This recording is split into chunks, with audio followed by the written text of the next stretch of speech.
પૂજ્યપાદ હરિભદ્ર સુરેશ્વરજી મહારાજ. ધર્મ જેને પરિણમ્યો છે, જેણે વ્રત તરફ પગલાં માંડ્યા છે, એના જીવનનો ચિતાર આપે. એ શું શું કરે, કેવું કેવું કરે, એના આચરણ કેવા હોય, એના વ્યવહાર કેવા હોય, એનો વિવેક કેવો હોય, એની ઉદારતા કેવી હોય, સમજાવી કેટલા વાના બતાડ્યા. ખરેખર આ બધા જ મુદ્દાઓ નજર સામે રાખીને રોજ ચિંતન થવું જોઈએ. આપણને સર્વોત્તમ ઉપલબ્ધિ થઈ છે. પરમાત્મા, પરમાત્માનું શાસન, પરમાત્માનો માર્ગ, પરમાત્માનો ઉપદેશ, પરમાત્માના વચનો, આ બધી જ સર્વોત્તમ પ્રાપ્તિ આપણને થઈ છે. તો આપણું જીવન કેવું હોય, કેવું હોય, કંઈક જુદું, કંઈક એક ડગલું આગળ, કંઈક બીજા કરતા સહેજ ઉપર, કંઈક તો હોય ને. કંઈક તો ફરક આપણામાં દેખાવો જોઈએ, કંઈક તો વિવેકમાં ફરક દેખાવો જોઈએ, વિચારોમાં ફરક દેખાવો જોઈએ, વ્યવહારમાં ફરક દેખાવો જોઈએ. આમ સામાન્ય નજર કરશો ને, બીજા લોકો અને આપણે, જેને નથી મળ્યું અને જેને મળ્યું છે, એ બે વચ્ચે વ્યવહારમાં કોઈ તફાવત નથી દેખાતો. એ જ વૃત્તિ, એ જ પ્રવૃત્તિ, એવા જ આશયો, એવી જ ઈચ્છાઓ, એવી જ આસક્તિઓ, એવો જ મોહ, એવું જ મારું તારું, બધું જ સરખું હોય. ક્યાં ફરક દેખાય? આ કપડાં બદલી નાખવા, ધોતિયા ખેસ પહેરવા, તિલક લગાડવું, પૂજા પર રાખવા, આ કઈ ફરક નથી. આ તો બહુ સ્થૂળ કક્ષાનો ફરક છે. વાસ્તવિક ફરક તો એ છે કે પેલા જીવોની વૃત્તિ અને આ જીવની વૃત્તિ, એમાં જમીન આસમાનનો ફરક હોવો જોઈએ. વ્યાપાર એ પણ કરે, વ્યાપાર આ પણ કરે. સંસાર એ પણ ચલાવે, સંસાર આ પણ ચલાવે. પરિવારના કર્તવ્યો એ પણ નિભાવે અને આ પણ નિભાવે. ફરક ક્યાં પડે? દેખીતી પ્રવૃત્તિમાં ફરક નથી પડતો, ફરક અંદર પડે અને પડવો જોઈએ. એ પડવો જ જોઈએ. એના પ્રત્યે આપણી સભાનતા હોવી જ જોઈએ. તમે જે ખાનદાન, એ ખાનદાન પ્રત્યે પણ તમે જાગૃત હોવ છો. તમને કોઈ ટોકે પણ ખરું, પેલા માણસ તારાથી એની સાથે આવી રીતે બધા, તારે એને મોઢે લગાય, તારે એની સાથે વાદ વિવાદ કરાય. આપણે કોણ અને એ કોણ? આમ તુલના હોય. એમ જ્યારે પ્રભુનું શાસન તમે પામ્યા છો, તો તમને વિચાર આવવો જોઈએ. બજારમાં હું પણ છું ને બાજુમાં પણ, હરીફાઈમાં ન હોય. ભૌતિક હરીફાઈમાં ધર્મ જેને અહીંયા વસ્યો છે ને એ ન હોય. એ એમ જ વિચારે, એ જે રીતે કરે છે એ રીતે મારાથી ન થાય. મારો ધર્મ લજવાય, મારું શાસન લજવાય, મારા પરમાત્માના ગૌરવમાં હાનિ આવે, ના કરાય. આ જીવન વ્યવહાર કેવો હોય ને, એનું માર્ગદર્શન આ મહાપુરુષ કરે. શાસનની ઉન્નતિનું ધ્યાન રાખે, પોતાના પુણ્યને સદક્ષેત્રમાં વાવરે. પુણ્ય એ માત્ર ઉપભોગનું હોય તો સમજવાનું કે પાપાનું મંદિર, અને પુણ્ય ઉપકારનું હોય તો સમજવાનું કે પુણ્યનું મંદિર. આપણું પુણ્ય ઉપકાર સુજાડે કે ઉપભોગ સુજાડે, એના ઉપર આધાર. શું સુજાડે આપણું પુણ્ય? ના તમે ઉપકાર નથી કરતા, ના જરાય એવું નથી. કરો જ, કરો જ. વૃત્તિ બનાવો, વૃત્તિ બનાવો. જેમ શ્વાસ ચાલે છે ને, એમ ઉપકારની બુદ્ધિ ચાલવી. અહીં ફંડ લખાવવાનું છે ને તમે લખાવો. અહીંયા કોઈ કર્તવ્ય ઊભું થયું છે ને તમે કરો નહીં. શ્રાવક સહજપણે કરતો જ હોય, કોઈ નોંધ વગર, કોઈ નામ વગર, કોઈને જણાવ્યા વગર સતત પરોપકારમાં રહે, એનું નામ ધર્મી છે. જેની અંદર પરોપકાર સ્વભાવ બની ગયો છે. વર્ષે એકાદ વાર કરશું નહીં, સ્વભાવ. ખાવાનું રોજ, પીવાનું રોજ, શ્વાસ ચાલે ને એમ આ વૃત્તિઓ બની જાય. સત્ક્ષેત્રમાં દાન કરે. શાસનની ઉન્નતિમાં બધું આવી ગયું. આપણા હોય, પારકા હોય, જે પણ હોય, બધાને મદદ કરવાનું, બધા ઉપર ઉપકારની બુદ્ધિ રાખવાની. અને પછી વિભવોચિતમ વિધિના ક્ષેત્રદાન. અહીંયા ક્ષેત્રની વ્યાખ્યા કરી છે વિતરાગ ધર્મ સાધવ ક્ષેત્રમ. પરમાત્માના ધર્મની ઉપાસના કરનારા ગુરુ ભગવંતો એ સર્વોત્તમ ક્ષેત્ર છે. એની ભક્તિ અનેક સ્વરૂપે, માત્ર ગોચરી પાણી નથી. જ્ઞાનનું કામ કરતા હોય, ભણતા હોય, જે કંઈ પણ કરતા હોય, એમાં મહારાવતી. કોનાવતી? મારું યોગદાન. ઉપાધ્યાયજી મહારાજને જોયા, ધનજી સુરાય, એ અમદાવાદના જ હતા. સાવ નાના છે ઉપાધ્યાયજી મહારાજ, ત્યારની વાત. એની પ્રતિભા જોઈ, એમની ક્ષમતા જોઈ, એને એમ થયું કે આ સાધુ આવતીકાલે આ શાસનનો રત્ન થાય એવું છે. ગુરુ મહારાજને વિનંતી કરી, સાહેબ કાશી લઈ જાઓ, કાશી લઈ જાઓ, ત્યાં ભણાવો. આ સાધુની પ્રતિભા અમને આમ ઢબુરાઈ જાય એવું ન થવું જોઈએ, આ વિકસિત થવી જોઈએ સાહેબ. હા, દ્વિતીય પ્રતિભાનો સ્વામી છે આ બાળક. ગુરુ મહારાજ કે ભાઈ કાશી જવું સહેલું નથી અને ભણવું ત્યાં સહેલું નથી, રૂપિયા જોઈએ. સાહેબ હું બેઠો, દાદા આપણે સંઘ ભેગો કરશું, સાહેબ મિટિંગ કરશું, સાહેબ ફંડ ફાળો કરશું, સાહેબ ચિંતા નહીં કરો, તમે બધું થઈ પડશે. નહીં. શું જવાબ? સાહેબ હું બેઠો છું શ્રાવક, એમને ભણાવવાની બધી જ જવાબદારી મારી, ભણાવવા. અને એ શ્રાવકની એક ભાવના, એ શ્રાવકની એક પ્રેરણા, અને આ શાસનને ઉપાધ્યાય યશો વિજયજી મહારાજ મળે છે. આ ભક્તિ છે. તમે દૂર રહો છો, રોજ કદાચ તમને ગોચરી પાણીનો લાભ નથી મળતો, તમે રોજ નથી આવી શકતા, પણ જ્યારે આવો ને નજર કરજો. કોઈક ભણે છે, કોઈક પંડિત પાસે ભણે છે, કોઈક સંશોધનનું કામ કરે છે, કોઈ કંઈક લખે છે, પૂછજો ક્યારેક. સાહેબ કોઈ પણ ક્ષેત્રમાં ખપ હોય તો મને લાભ. સંઘ તો કરે જ છે, કહેશે સાધુ ઘણી વાર, નહીં સંઘ કરે છે. અરે સાહેબ સંઘ તો કરશે જ, અમે ક્યારે કરશું? મને ક્યારે લાભ મળશે? મારા જ્ઞાનનો ક્ષયોપશમ ક્યારે વધશે? મારું ચારિત્ર મોહનીય ક્યારે ખપશે? મને લાભ આપો. મારે કરવું છે.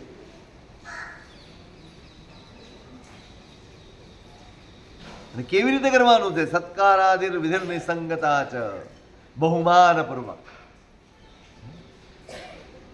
બહુમાન, અહંકાર પૂર્વક નહીં, જતાવીને નહીં. દેવ ગુરુ ધર્મના આશીર્વાદ છે સાહેબ, અને એનું જ આ પરિણામ છે. હું કાંઈ નથી કરી રહ્યો, હું કાંઈ નથી કરી રહ્યો. પ્રભુનું છે અને પ્રભુના માર્ગે જશે. એમાં મારું, હું તો ખાલી વચેટીઓ છું, હું તો માત્ર વચ્ચેથી આગળ વધારનારો છું. મારું શું છે? બહુમાનપૂર્વક, વિનયપૂર્વક અને નિસંગતા. કોઈ પ્રભવની, પ્રભવના સુખની, સંસારના સુખની એક પણ અભિલાષા વગર કરે. કોઈ ઈચ્છામાંથી. સૌથી અઘરું છે. આપવું સહેલું છે, પણ ઈચ્છા વગર આપવું ને બહુ અઘરું.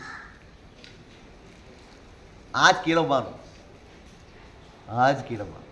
આજ સુધીનો ધર્મ, આજ સુધીના સત્કર્મ જે હાર્યા છીએ ને, એની પાછળનું કારણ જ આપણી ઈચ્છાઓ.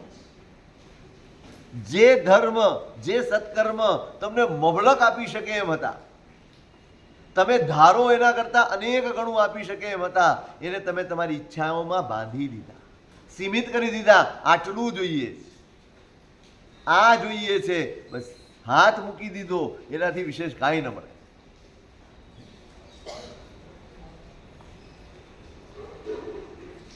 ઈચ્છાઓમાંથી મુક્ત થઈ જવાનું, કોઈ અભિલાષા નહીં, બસ કરવું છે. મારા આત્માના ભલા માટે કરું છું, મારા સ્વભાવને બદલવા કરું છું, મારા મમત્વને મૂર્છાને તોડવા માટે કરું છું, મારી આસક્તિના બંધનને છોડવા માટે કરું છું. મારું દાન બંધન વધારનારું ન હોય. બંધન વધારે ને એ દાન પુણ્ય કહેવાય, અને બંધન તોડાવે એ દાન ધર્મ કહેવાય. આપણું દાન હવે ધર્મ બનવું જોઈએ. હવે આપણું દાન એ ખરેખર ધર્મ બનવું. સાચા અર્થમાં હું ધર્મ કરું છું એમ અનુભવ થવો જોઈએ. શેના માટે? નિસંગતા. હવે તો છૂટવું જ જોઈએ. ક્યાં સુધી આની પાછળ સંસાર જ માંગ્યા કરશું? મળી જશે. માગીને મેળવેલું ક્યારેય છોડી શકાતું નથી. આ નિયમ છે. તમે નિયાણું કરો. નિયાણું એટલે ઈચ્છા. તમે ઈચ્છા કરીને મેળવો કે મેં આટલો ધર્મ કર્યો છે, મેં આટલી આરાધના કરી છે, મને આટલું મળજો. મળશે, છૂટશે નહીં. છોડી નહીં શકો. સમજાશે અને છૂટશે નહીં.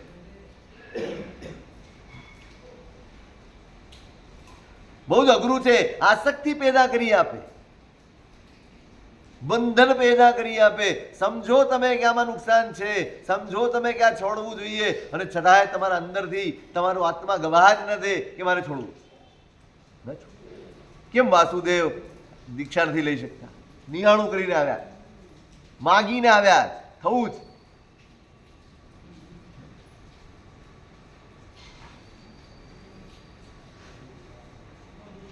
સહેજે ધર્મથી જે મળે ને છૂટે.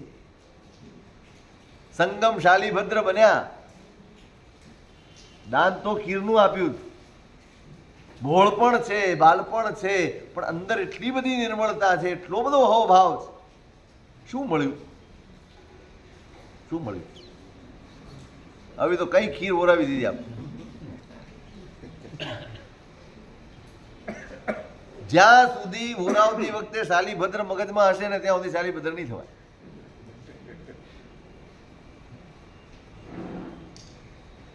ઓરાવતી વખતે તો એક જ હોય, ત્યાગની ભાવના. છૂટાય ક્યારે? એટલે આપવાનું છે. સાધુને આપવાનું છે કે બીજાને આપવાનું છે, કોઈને પણ આપવાની વાત જ એટલા માટે છે કે છૂટી શકાય. શું મળ્યું? એકનું એક કપડું, એકનું એક ભોજન, એકનું એક દાગીનો. બીજે દિવસે નથી પહેરવાનું. આજે પહેર્યું એ નિર્માલ્ય. આપણે તો ભગવાનને રોજ એકનું એક દાગીનો ચડાવીએ છે. નકરો લઈને શ્રીફળ ચડાવીએ છે, નકરો લઈને આંગી ચડાવીએ છે. આપણે તો ભગવાન માટે નથી કરી શકતા કે 365 દાડા જુદું હોય. આ તો પુણ્ય જુઓ તમે શાલીભદ્રનું. એકનું એક ભોજન, એકના એક કપડા, એકના એક દાગીના. બીજે દિવસે ખાળ કુવામાંથી મળે બધું. પેલું રત્ન કંબળની ખાળ કુવામાંથી પેલી મેત્રાણીને મળ્યું, ઝાડુ વાળનારી. ઈ લઈને નીકળી. ચેલણા જોઈ ગઈ. શ્રેણીકને કે તમે મને એક ના લઈ દીધું ને આ લઈને ફરે. એને બોલાવી. આ ક્યાંથી આવ્યું? પેલા શેઠ છે ને, ભદ્રા શેઠાણી, શાલીભદ્ર, બધું વધારામાં પડ્યું હતું ખાળ કુવામાં. ખાળ કુવામાં રત્નકંબલ, લાખ સોના મોરની જેની કિંમત છે, એ રત્નકંબલ ને એ પણ ટુકડો. આવો વૈભવ, આવું પુણ્ય એ જ્ઞાનના પ્રભાવે મળ્યું. પણ કોઈ ઈચ્છા નહોતી, કોઈ અભિલાષા નહોતી, કોઈ જ મનમાં એષણા નહોતી, તૃષ્ણા નહોતી. આટલું મળ્યું ને એક પલભરમાં. શ્રેણીક આવ્યા છે. રાજાને રાય કહેવાય પ્રાકૃતમાં. પેલા ભાષા હાથ. માએ કીધું રાય આવ્યા છે. એને એમ કે કોઈ રાય કરીને દાણો અનાજ હશે, કંઈક વસાણું હશે, નાખો વખારમાં. આ કઈ વખારમાં નાખવાનું નથી ભાઈ, આ રાજા છે. આ વખારમાં મને શું કહેવા આયા? નાખો વખારમાં. મને કેમ કહેવાનું? એક પણ વ્યવહારમાં ઇન્વોલ્વ નથી રહેતી. એને એક જ કામ કરવાનું છે, 7મા માળે રહેવાનું છે, અને દો ગુંતક દેવની જેમ માત્ર વૈભવ માણવાનું છે. સૂર્ય ક્યારે ઉગે છે ને ક્યારે ડૂબે છે એ જોવાનું નથી. ક્યારેક મન થતું હશે ને આવું કઈ કરીએ. ક્યારેક એવું ન થાય એકાદ દિવસ આપણો બી શાલીભદ્ર જેવો થાય? કંઈ કરવાનું ન હોય, કંઈ વિચારવાનું ન હોય, કોઈને કંઈ જવાબ આપવાના ન હોય, કોઈની પાસે જવાબ લેવાના ન હોય, કોઈ ટેન્શન ન હોય, એવો એક દિવસ આખો, ખાલી એક જ દિવસ. એવી ઈચ્છા થાય કે નહીં? જવાનું નથી તો ખબર જ છે, કારણ કે આપણે વ્યવસ્થા જ એવી ઊભી કરી. એક વાત બરાબર સમજજો, આટલી બધી ટેન્શન વાળી વ્યવસ્થા એ સંસારની નથી, આપણી ઊભી કરેલી. પણ મન થાય કે નહીં આવું કંઈક દિવસ જાય? હે, બહારગામ એટલે જાઓ છો? ત્યાં ફોન લઈને જાઓ છો, મૂકીને જાઓ? ચલો, ક્યારે બહારગામ ગયા ફોન મૂકીને તમે? કેમ કેમ? એટલે મૂકીને જાઓ ને તો આખું બહારગામનો પ્રોગ્રામ બગડી જાય તમારો. ફોન કરે છે, રિંગ વાગતી હશે, કોનો ફોન આવ્યો હશે, પાછો ફોન કરે ત્યાંથી કોકનો ફોન લઈને જોજે ને કોના કોના ફોન આવ્યા. આપણે ટેન્શન મુક્ત રહી શકીએ એમ જ કહેવાનું એટલું જ છે. આટલી બધી સંપદા, આટલો બધો વૈભવ, આવું પુણ્ય, અને એક પળમાં બસ આ થયું, રાજા આવ્યા છે. આ કોણ છે? એને એ ખબર નથી કે રાજા કોઈ હોય છે. ભાઈ રાજા જ એ રીઝે તો બધું છે ને ખીજે તો એમ. મારા માથે કોઈ માલિક છે? બસ ચોટ કરી ગઈ વાત કે મારા માથે પણ આટલા વૈભવ વચ્ચે પણ મારે કોઈકની અમન્યા રાખવી પડે છે, મારે કોઈકની પાસે જવું પડે છે, કોઈક મારા માથે બેઠું છે. આ સુખ તો પરાધીન, પરાધીન સપને સુખ નાહી. આ તો પરાધીન સુખ છે. આમાં તો મારો અધિકાર જ ન રહ્યો. કાલે રાજા ઈચ્છે તો મને સડક ઉપર લાવી દે. પરાધીનમ શર્મ ક્ષય વિષય કાંક્ષૌ ગબલિનમ. મેં કહ્યું છું એક દિવસ, એક પણ સુખ આપણું આપણા વશમાં નથી, સ્વાધીન નથી, મારું કહી શકાય એવું નથી. કર્મની મહેરબાની એ જ આપણું સુખ છે. કર્મ રૂઠે તો દુખી ને, બોલો ખરેખર. કર્મ રૂઠે તો દુખી અને કર્મ રીઝે તો સુખી. તમે ક્યાં સુખી? હું ક્યાં છું? કર્મની મહેરબાની છે, હું લહેર કરું છું. કર્મ કાલે પડખું ફરશે, કર્મ કાલે બદલાશે, એટલે મારે દુઃખ ઉપાડવાનું. મારે જે કર્મ કે એમ કરવા.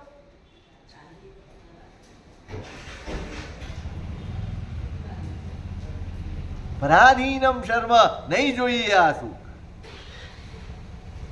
જેના ઉપર મારો પૂરેપૂરો હક ન હોય, હજી કોઈ માથે બેઠું હોય, એ સુખ નથી. રસ ઉડી ગયો. શું ઉડી ગયું? ઉડી જાય, ગાંડો કહેવાય કે નહીં?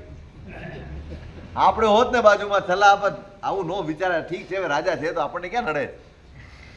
આપણે ગયા હોત ને તો દીક્ષા ન લેવા દે તો સારી બધી, નક્કી ન લેવા દે. આવો વિચાર કરાય ભલા માણસ આટલી અંતથી બાબતમાં?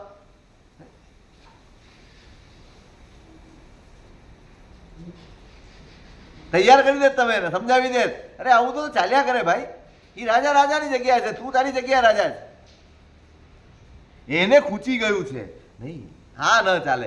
મનમાંથી હવે ઉપર ગયો પણ ખરો રાજા ગયા પછી, પણ હવે ચેન નથી પડતું. એ ફૂલ પથારી એને કાંટાની પથારી લાગે છે. અરે રે, આ મારી નથી, આ મારું નથી, આ વૈભવ મારો નથી, આ પુણ્ય મારું નથી, મારો અધિકાર જ નથી કોઈ. એક ચોટ આત્માને લાગવી જોઈએ. આપણને લાગે તો છે, પણ આપણી ઈચ્છાઓને ચોટ લાગે છે, આપણા અહંકારને ચોટ લાગે છે, આત્માને નથી લાગતી. અને એટલે વૈરાગ્ય નથી આવતું. મનમાં વૈરાગ્ય આવી ગયો, ઉદ્વેગ આવી ગયો, નહીં જોઈએ આવું સુખ, છોડી દેવું છે. છૂટી ગયું કે નહીં? આટલો વૈભવ છૂટે? કાંઈ મહેનત નહીં કરવાની, દુકાને નહીં જવાનું, હિસાબ નહીં કરવાનો, કોઈ માથાકૂટ નહીં કરવાની, કમાયા કે નથી કમાયા, ઘરાક આયા કે નહીં આયા, બધું દેવલોકમાંથી આવે. ક્યાંથી આવે? બધું જ દેવલોકમાંથી આવે. એના પિતા ગોભદ્ર શેઠ એ દેવ થયા છે ને એને એટલો બધો લાલ છે આની ઉપર, એ ત્યાંથી બધું જ મોકલે છે. તું તારે ભોગવ જલસા. પુણ્ય છે, પુણ્યનું આકર્ષણ છે. પણ એક પળમાં કેમ? જે દાન કર્યું, જે ધર્મ આચર્યો, અનાસક્ત ભાવનો ધર્મ હતો, ઈચ્છા વગરનો ધર્મ હતો, ઈચ્છા વગરનું દાન હતું, નિસંગતાનું દાન હતું. અને એટલે જ ધર્મની આ જ ખૂબી છે. પુણ્ય આપે ખરું પણ બાંધી લે, ધર્મ આપે ખરું પણ મુક્ત રાખે. ધર્મની સમજણ હોય અને માણસ કરે સમજણ પૂર્વક હો. સમજણ ન હોય ને તો ધર્મ પણ બંધન બની જાય. છૂટી ગયું. પણ એટલે કહ્યું છે નિસંગતા જ. વિનયપૂર્વક આપે, બહુમાનપૂર્વક આપે, આદરપૂર્વક આપે, પણ કોઈ પણ વિલાસ રાખ્યા વગર આપે. આ વિધિ છે દાનનો. બંને હોવા જોઈએ, બહુમાન પણ હોવું જોઈએ અને સાથે નિરપેક્ષતા પણ હોવી જોઈએ, અપેક્ષાનો અભાવ પણ હોવો જોઈએ. ત્યારે દાન એ ધર્મ બને. અને દુઃખિતેષુ અનુકંપા યથાશક્તિ દ્રવ્યતો ભાવતશ્ચ. દુઃખી જીવો ક્યાંય પણ જોવા મળે, દ્રવ્યથી અને ભાવથી.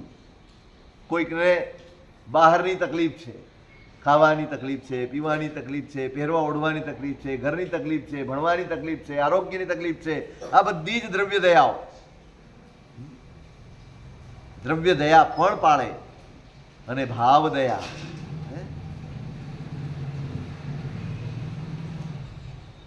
એના ચિત્તમાં ધર્મ સ્થાપિત કરવો એ ભાવ દયા. એ ધર્મથી દૂર છે, એની પરિસ્થિતિઓ એવી છે કે ધર્મથી ભાગે. એના કર્મ એવા જ. એને સમજાવીને ધર્મમાં લાવે, ધર્મમાં સ્થિર કરે આ ભાવ દયા. બંને જીવો દુઃખી છે. જેની પાસે ભૌતિક સંપત્તિ નથી એ પણ દુઃખી જીવ કહેવાય, અને જેની પાસે ધર્મની સંપત્તિ નથી એ પણ દુઃખી કહેવાય. સુખી કોને કહેવાય? આપણી સુખની ને દુઃખની વ્યાખ્યામાં તો આ નથી આવતું. હા, એક વ્યાખ્યા બેસે. જેની પાસે બહારની સામગ્રીઓ ન હોય, ખાવા પીવા પહેરવા ઓઢવા ભણવા ગણવા અને આરોગ્યની સુવિધા ન હોય, એ માણસ દુઃખી ગણાય. પણ જેની પાસે ધર્મ ન હોય દુઃખી ગણાય? બોલો, એને તમે દુઃખી કહો ખરા? એવો વ્યવહાર ખરો કે આ દુઃખી છે? ના, એ દુઃખી જ છે. કારણ કે દુઃખી થવા જઈ રહ્યો છે. એ દુઃખી છે કારણ કે દુઃખી થવા જઈ રહ્યો છે. એ થોડો વખત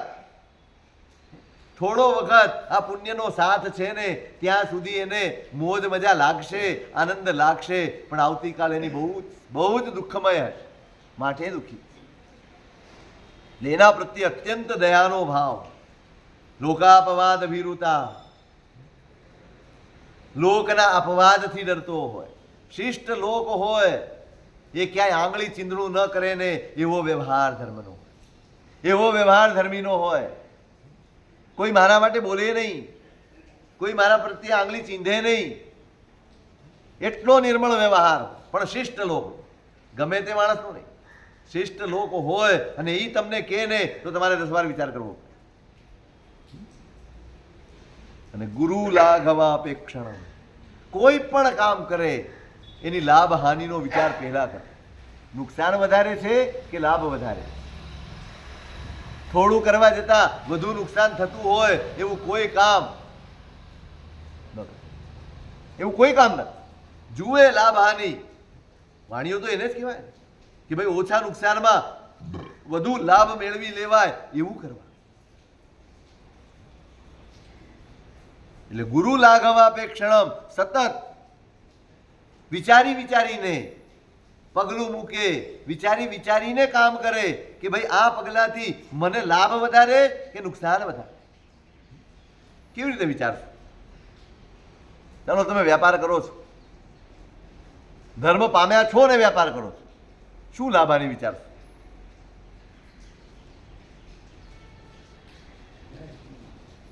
શું લાભ આની વિચારવા જોઈએ?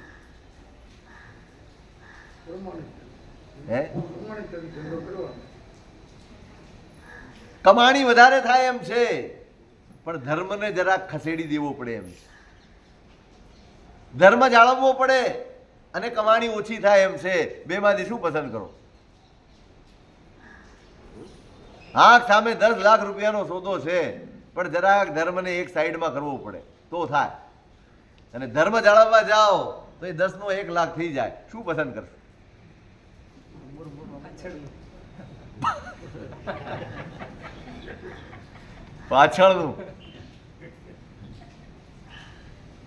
પાછળનું કરવું જ જોઈએ. એ જ કરવું જોઈએ. લાભ અને હાનિ જેને ધર્મ વસ્યો છે ને એ આત્માના લાભ હાનિ જુએ, ભૌતિક નહીં. શેના લાભ હાનિ જોવાના છે? શેના લેખા જોખા કરવાના છે? વધુ લાભ અને ઓછું નુકસાન પણ કોને? આત્માને ભલે આ નુકસાન વેઠી લે પણ આત્માને હાનિ નહીં થવાની. બહુ ગુણે પ્રવૃત્તિ, લાભ થતો હોય એમાં જ પ્રવૃત્તિ કરે. એવી જ જગ્યાએ પોતાની શક્તિને વાપરે, એવી જ જગ્યાએ પોતાના પુણ્યને વાપરે, એવી જ જગ્યાએ પોતાની સમજ અને બુદ્ધિને વાપરે જ્યાં પોતાની જાતને, પોતાના આત્માને વધુ લાભ. આત્માનો લાભ એ જ લાભ. કાલે આવ્યું હતું ને, ધર્મે ધન બુદ્ધિ, ધર્મ એ જ ધન છે એવી બુદ્ધિ થાય પછી લાભ હાનિના લેખા જોખા પણ એવા જ હોય. અને ચૈત્યાદિ પૂજા પુરસ્સરમ ભોજનમ, પરમાત્માની પૂજા થયા વગર મોઢામાં કોળિયો ન નાખે. પેલા તો ત્રિકાળ પૂજા હતી. સવારે ઉઠીને પેલા પરમાત્મા પાસે જાય, આવશ્યક વગેરે ક્રિયાઓ કરીને. પેલા એટલો ટાઈમ રહેતો. હવે તો તમારી પાસે ઉઠવાને નાહવાનો ટાઈમ નથી.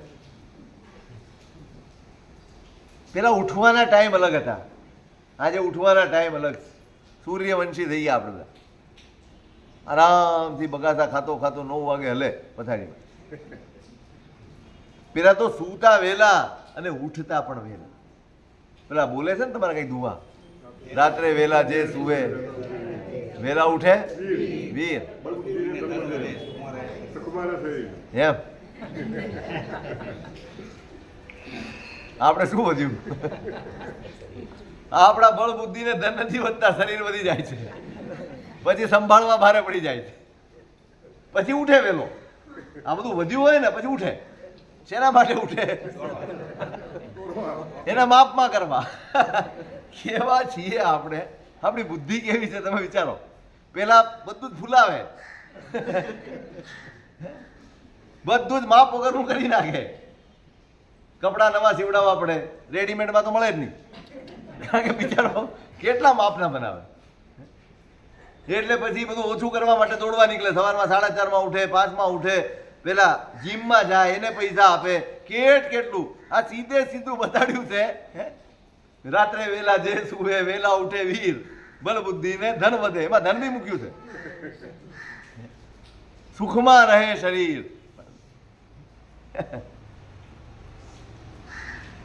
પેલા ઉઠે, આવશ્યક ક્રિયાઓ સાધે અને પછી જિનાલય જઈને પરમાત્માના દર્શન, ચૈત્યવંદન, સ્તુતિ, સ્તવન કરીને ઘરે આવે. પછી વ્યાખ્યાન શ્રવણ કરે, પચખાણ કરે, પછી ઘરે આવે. પછી પોતાના ઘરના બધા કાર્યો પતાવે, બપોરની પૂજા કરે, પછી ધંધે જાય. સાહેબ તો રોટલા ભેગા ક્યારે થઈ? તો પછી કમાઈએ શું, ખાઈએ શું? ભરોસો સૌથી મોટી વસ્તુ છે, ધર્મ ઉપર ભરોસો. મેં તમને એ કહ્યું હતું એક દિવસ, મુંબઈના એક શ્રાવકની વાત કરી તમે. હા, સીએ. કેટલો કલાક ધંધા કરે ખબર? ફક્ત 1 કલાક. એ કે સાહેબ અહીંયા જળવે સલાક બેસી ગયું છે. સંસાર પુણ્યથી જ ચાલે, ધર્મ પુરુષાર્થથી જ થાય. મેં પુરુષાર્થ શરૂ કર્યો છે, પુણ્ય એની મેળે આવે છે. જે 12 કલાક 16 કલાક કામ કરીને કમાતો હતો એના કરતા વધુ 1 કલાકમાં કમાવો. જોખમ લેવું છે? જોખમ લેવું છે? હે, ટ્રાય ચાલુ છે. હવે ક્યારે? હવે ધોળા થઈ ગયા, હવે ક્યારે ટ્રાય પૂરી કરશો?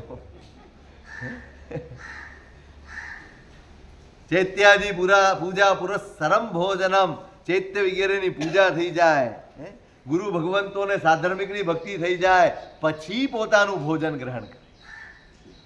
જુએ ગુરુ ભગવંત ન હોય ને તો સાધર્મિકની તપાસ કરે.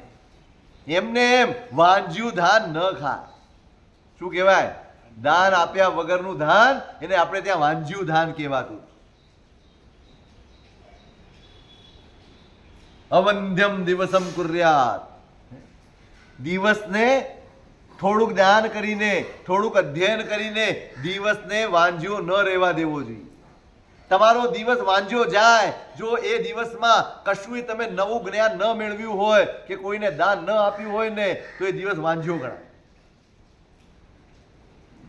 અવંધ્યમ દિવસમ કુર્યાત દાનાધ્યયન કર્મસુ. દાન અને અધ્યયન રોજ કોઈકને આપો અને રોજ થોડું નવું જ્ઞાન મેળવો. આના વગરનો દિવસ એને વાંઝ્યો દિવસ કહ્યો. એટલે આપીને પછી ભોજન કરે અને પછી પચખાણ. એક વાર જમી લીધું એટલે બહુ થઈ ગયું. ચાલશે? તમે ટ્રાય કરજો. ખરેખર આ વર્ષી તપ કરનારાને પૂછજો. મેં તો અનુભવ કર્યો એટલે તમને કહું છું. મને ખરેખર એવું લાગ્યું વર્ષી તપ કર્યો ત્યારે કે આ જેટલું ખાઈએ છીએ ને જરાય જરૂરી નથી. ખરેખર જરૂરી નથી. આ 3 ટાઈમ ને જ્યારે આવે ત્યારે જે આવે હે ભાવો બેઠો જપે ને જે આવે ખપે ના ચાલે. આ પદ્ધતિ જ ખોટી છે.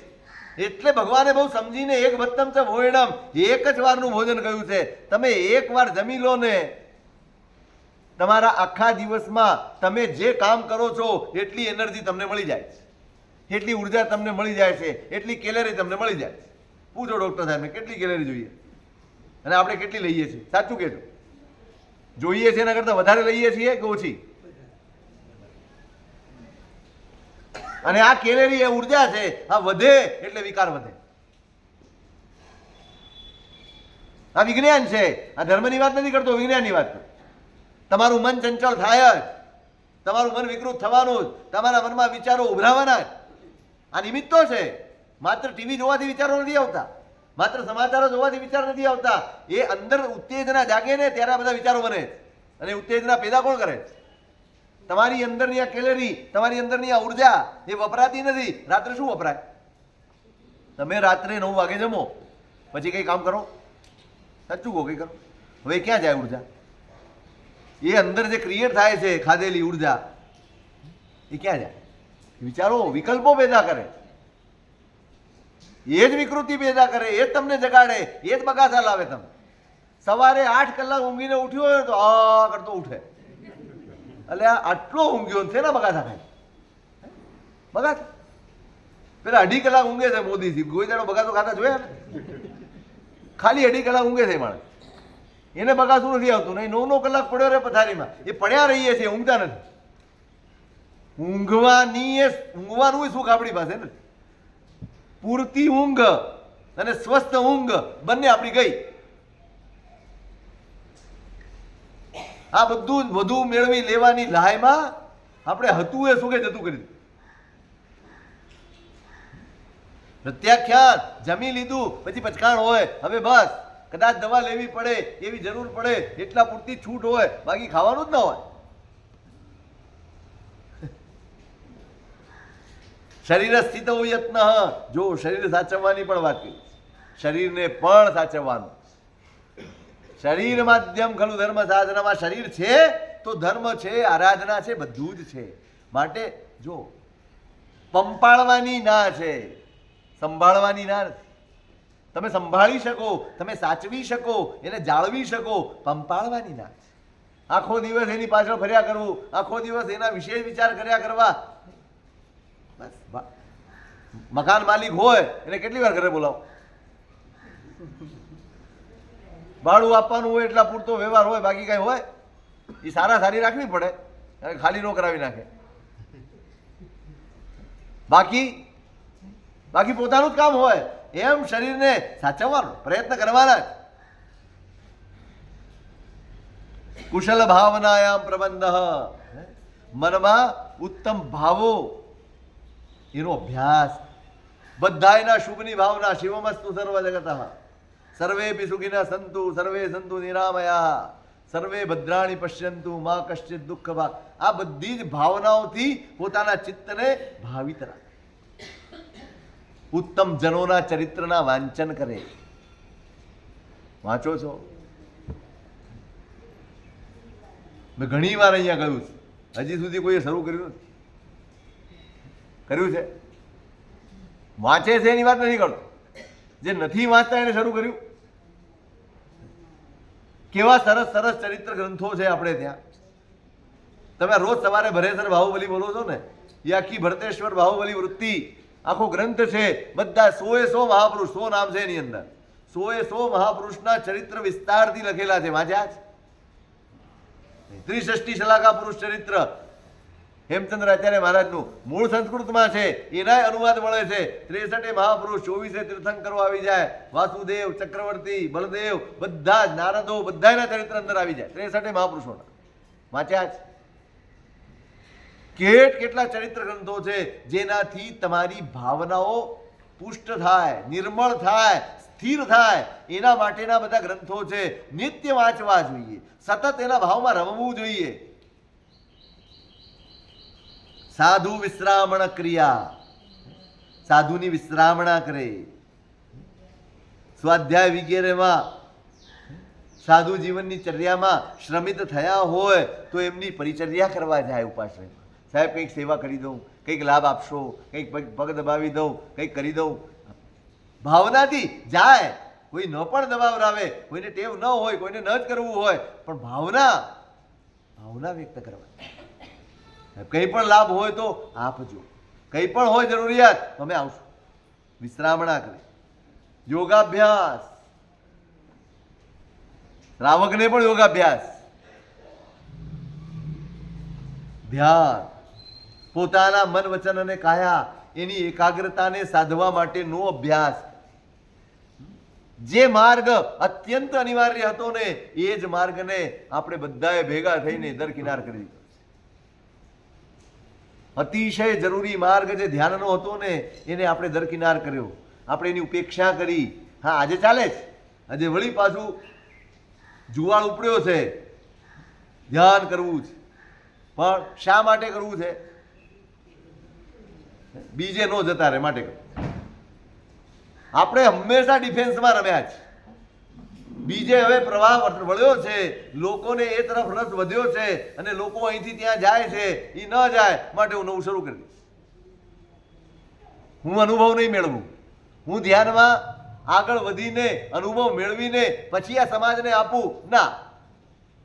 શરૂ મેં વાંચેલું છે ને, મેં જાણેલું છે, મને બોલતા આવડે છે એટલે ધ્યાન આ બોલવાનો વિષય નથી. સાહેબ તમારે ત્યાં કમ્પાઉન્ડર 40 વર્ષથી હોય, એ હોશિયાર થઈ જાય કે નથી? થઈ જાય ને. એ ધારો તો પ્રિસ્ક્રિપ્શન લખી શકે કે નહીં, એટલે દવા આપી શકે કે નહીં, છતાં એનું ચાલે. ડોક્ટર વગરના પ્રિસ્ક્રિપ્શન વગર ન જ ચાલે. ઓથોરિટી જોઈએ, અધિકાર જોઈએ. ધ્યાનનો માર્ગ પણ અધિકારનો માર્ગ છે, આ માત્ર ભણતરનો માર્ગ નથી. હું ધ્યાન વિશે ભણી લીધું, મને બોલતા આવડી ગયું, હું વિવેચન કરી આપું, ધ્યાન ફલાણું છે, ઢીકણું છે, આ છે તે છે, અને શરૂ કરી દો, ચલો થઈ જાઓ શરૂ. અનધિકૃત ચેષ્ટા છે ભાઈ. ધ્યાનનો માર્ગ છે અને માર્ગ ઉપર કંઈ પણ ગડબડ આવે, વિષમતા આવે, અડચણ આવે તો દૂર કરવાની તાકાત મારી પાસે હોવી. યોગાભ્યાસ લખ્યો છે. શ્રાવક, સાધુ બધા જ નિત્ય અભ્યાસ કરતા હોય આ બાબત. નમસ્કાર આદિ ચિંતન, નમસ્કાર મહામંત્ર કે બીજા કોઈ પણ સ્વાધ્યાય એમાં મનને પરોવતો હોય. પ્રશસ્ત ભાવ ક્રિયા મતલબ પોતાના ભાવોને સતત નિર્મળ કરવાની મહેનત કરતો હોય. સૌથી વધુ ભાર જો આટલા બધા સૂત્રો છે ને, એક જ જગ્યાએ ભાર આપ્યું છે. વધુમાં વધુ ભાર બહારની ક્રિયા ઉપર નથી. તમે જોયું ક્યાંય? રોજ 10 સમય કરજે, રોજ કલાક દેરાસરમાં રહેજે, ક્યાંય આવ્યું? હા, એ પણ કરવાનું છે, એ પણ કરો. ચૈત્યની વિધિ કરવાની છે, ચૈત્યમાં પૂજા કરવાની છે, પરમાત્માના બધા જ પ્રકારના ભક્તિ ભાવ વગેરે બધું જ સાચવવાનું છે, બધી જ સાચી. પણ મુખ્ય કોણ બન્યું? તમારું મન, તમારી વૃત્તિ, તમારા વિચારો, તમારા અધ્યવસાયો. ફરી આવ્યું ભવ સ્થિતિ પ્રેક્ષણમ, સંસારના સ્વરૂપનું ચિંતન કરતો હોય.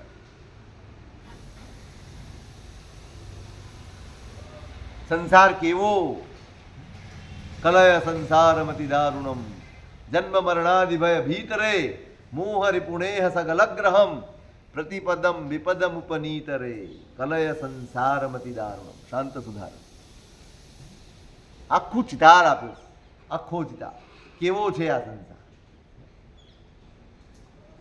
એનું ચિંતન કરે, એનું મનન કરે સતત. તમારી તો આંખ સામે રોજ સંસાર ભાવના પુષ્ટ થાય ને એવા બનાવો દરેક ક્ષણે બની રહ્યા. દરેક ક્ષણે તમને ખબર પડી રહી છે. હજી તો એક સમાચાર વાંચો અને એના વિશે વિચાર કરો ને, એ પહેલાં તો બીજા 10 સમાચાર આવીને તમારી આંખ સામે ઊભા રહી જાય છે. આવું આવું બને છે. આટલો વિષમ સંસાર છે અને એના વિશે વિચાર ના, અંદર કંઈ હળબડાટી ના જાગે, કંઈ હલબલી ના જઈએ.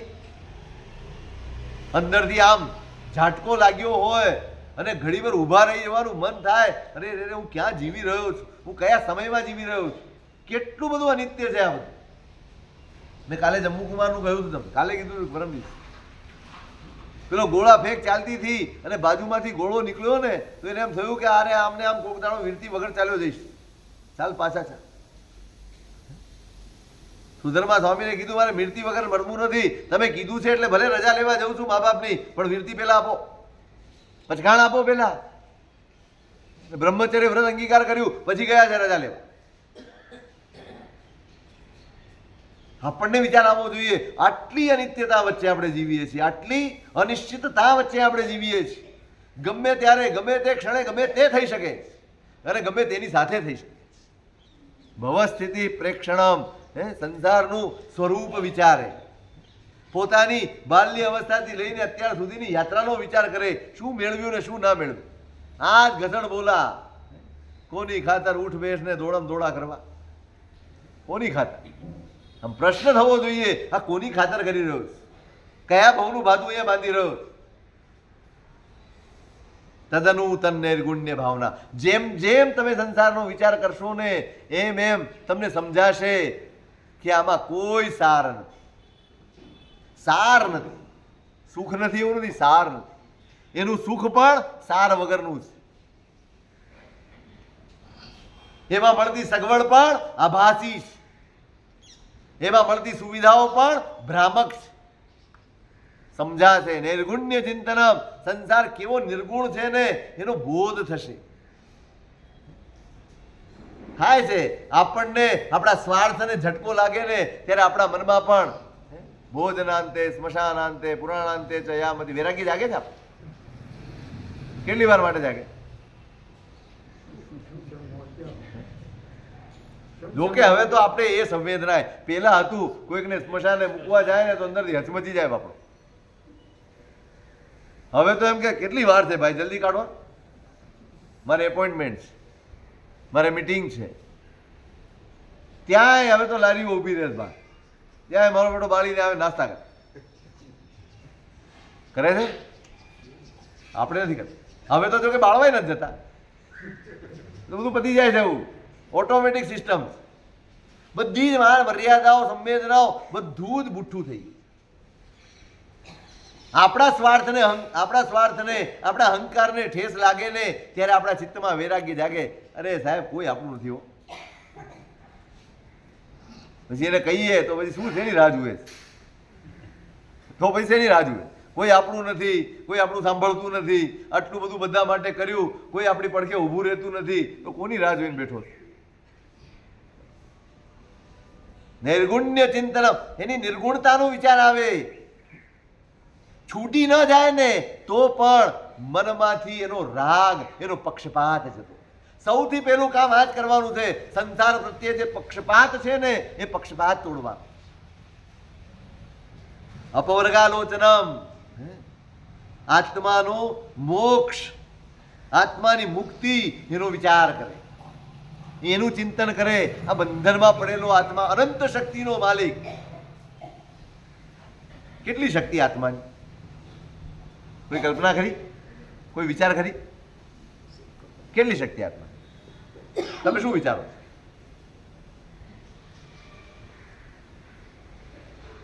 આ પરમાત્માનું જે વર્ણન આવે છે, કાંટા પણ ઊંધા હોય રિહંતાજી, વૃક્ષ નમે સરાળ. પરમાત્મા નીકળે, ષટ ઋતુ સમકાલે ફળે.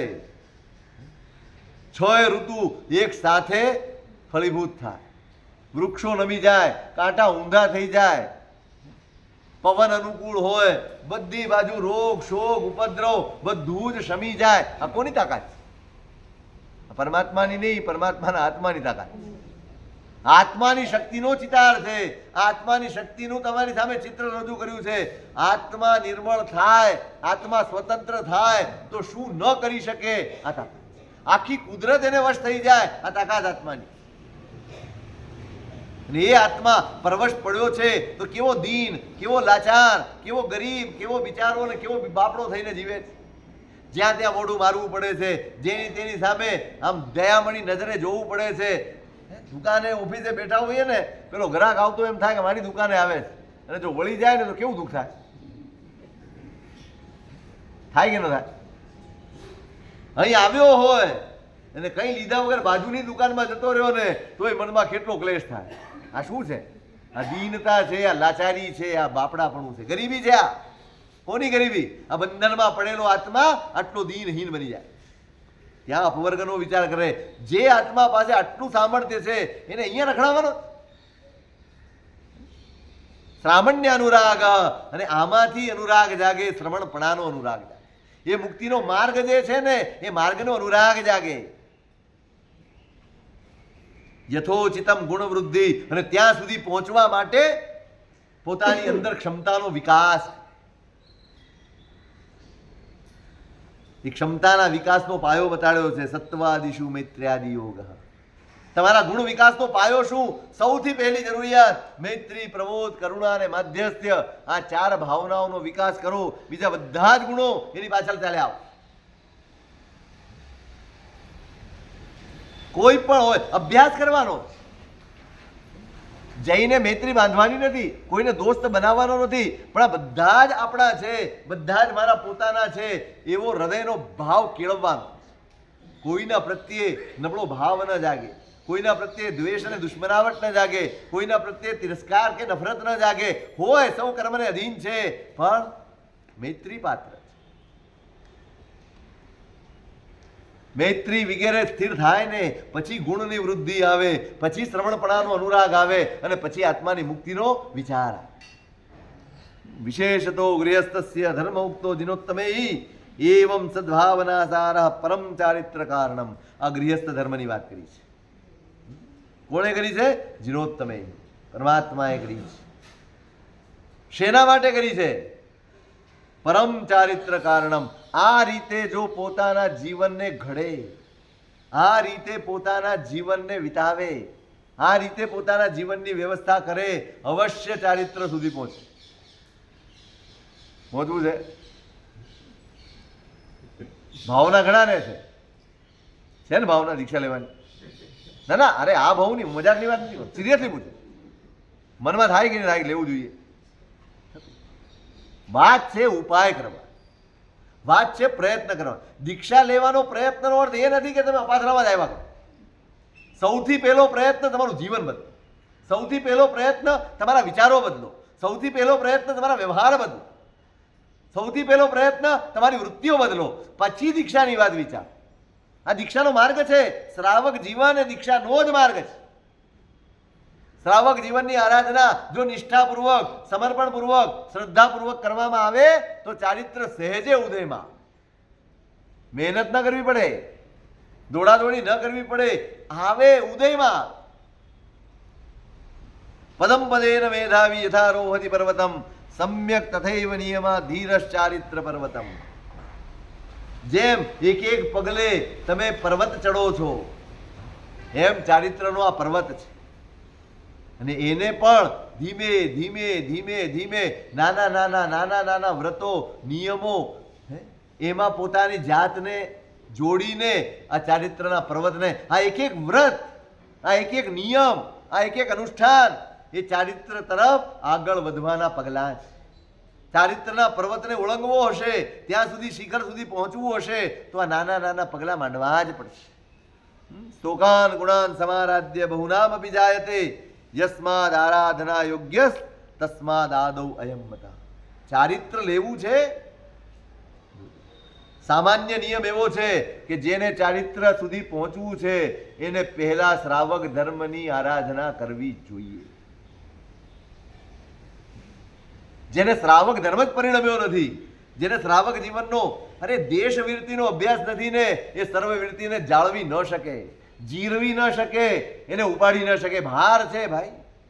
આ 5 મહાવ્રતો એ કઈ સામાન્ય નથી. જે 1 કલાક ચૂપ ન રહી શકતો હોય એને તમે 24 કલાક મૌન રહેવાનું શું થાય? બાધા તો આપી દીધી. તમે એને સમજાવી દીધું, એના લાભ હાનિ બધું જ સમજાવી દીધું, ફાયદાની એટલી બધી વાત કરી દીધી કે પેલો ઉલ્લાસમાં આવી, સાહેબ આપી દો બચકાણ, આજથી 24 કલાક મોત. એ કલાક પછી એની હાલત જોઈ. હું કાયમ કહું છું, ઉત્સાહ ક્યારેય લાંબુ ટકતો નથી. લાંબુ ટકે છે તો શ્રદ્ધા. શ્રદ્ધા પેદા, એને પેલા 5 મિનિટ તો મૌન રહેવાનું કહો, પેલા 10 મિનિટ તો કરવા દો, પછી કલાક સુધી પહોંચાડો. ધીમે ધીમે ધીમે ધીમે તો મહાવ્રત સુધી પહોંચવું હોય તો પેલા અણુવ્રતની આરાધના અનિવાર્ય.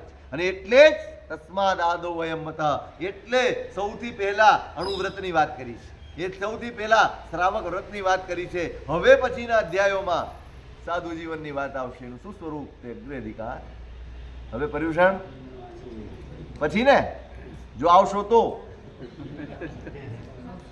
આવશું. હવે પરમ દિવસથી પરમાધિરાજની આરાધના. તૈયાર છો ને બધા?